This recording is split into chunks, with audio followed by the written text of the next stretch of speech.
Understanding portfolio management, key terms and concepts. Portfolio management is a critical aspect of investing that involves strategizing the allocation of assets to achieve specific financial goals while managing risks. Understanding key terms and concepts in portfolio management can empower both individual and institutional investors to make informed decisions. This article outlines essential terms in portfolio management, discusses active versus passive management, and highlights the importance of asset allocation, diversification, and risk tolerance. Key terms in portfolio management. Active management. Active management refers to a strategy where portfolio managers actively buy and sell securities in an attempt to outperform a benchmark index.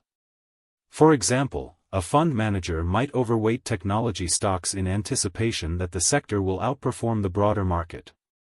While this strategy can lead to higher returns, it often comes with higher management fees and a greater risk of underperformance. Alpha.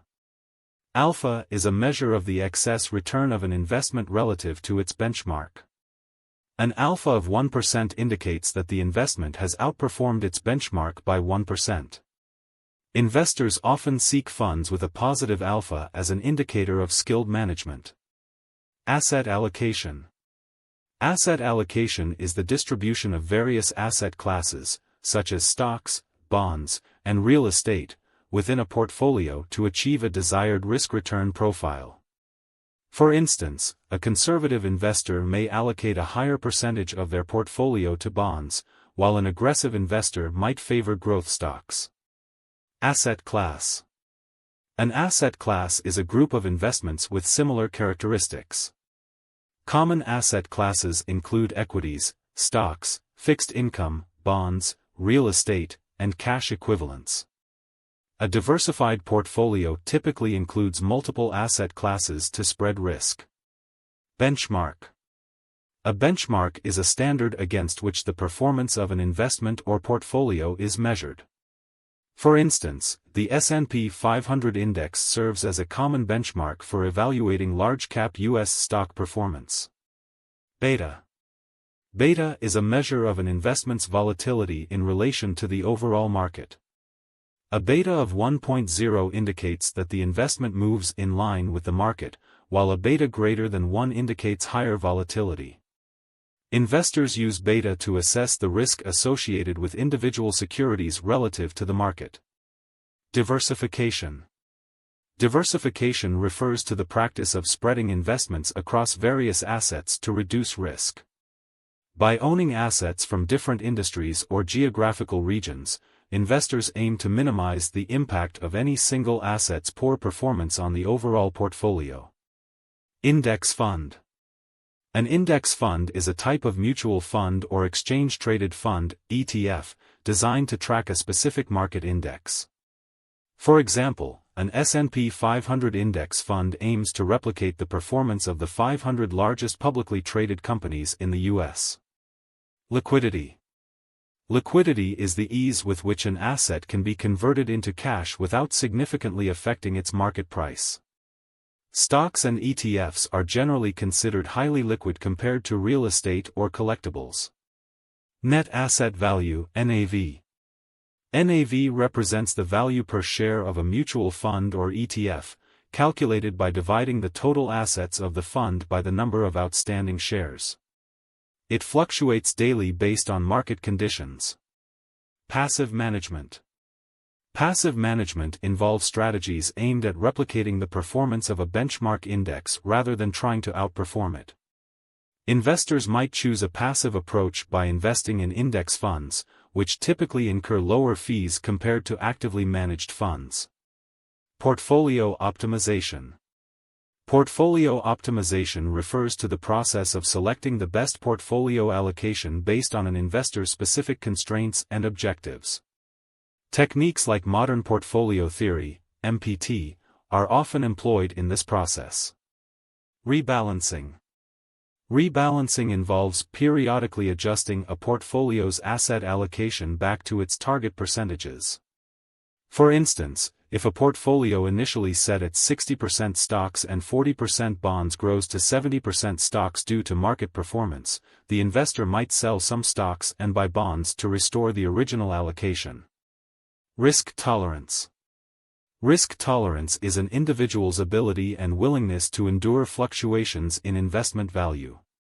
Investors with a high risk tolerance may favor stocks for their potential high returns, while those with lower tolerance may prefer more stable assets such as bonds. Risk-return trade-off. The risk-return trade-off principle states that potential returns increase with higher risk. For example, stocks generally possess higher risk than bonds but also present higher potential returns. Sharpe ratio. The Sharpe ratio measures risk-adjusted performance by comparing an investment's excess return over the risk-free rate to its standard deviation. A higher Sharpe ratio indicates better risk-adjusted performance. Tax efficiency. Tax efficiency involves structuring a portfolio to minimize tax liabilities. This might include strategies such as holding tax-exempt bonds or considering which investments to sell, based on current capital gains tax rates. Who uses portfolio management? Individual investors. Individual investors typically invest smaller amounts and focus on personal financial goals such as retirement, education, or major purchases. Their strategies may range from active trading to relying on automated management tools. Understanding one's risk tolerance is crucial for individual investors to customize their portfolios according to their unique financial aspirations. Institutional investors. This category includes pension funds, endowments, and insurance companies that manage large sums of money. Institutional investors often have long-term objectives and face regulatory oversight, emphasizing capital preservation and sustainable growth. Their investment philosophies may lean towards conservative strategies to meet future liabilities and obligations. Active versus passive management, a comparison. Active management. Approach: hands-on trading strategy targeting market outperformance. Cost implications: typically incurs higher fees due to active trading and management. Performance: historically, many active funds underperform their benchmarks over long periods. Passive management. Approach: aims to replicate the performance of a benchmark index. Cost implications: generally lower management fees and expenses.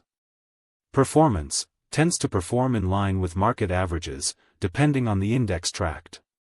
Common portfolio management strategies.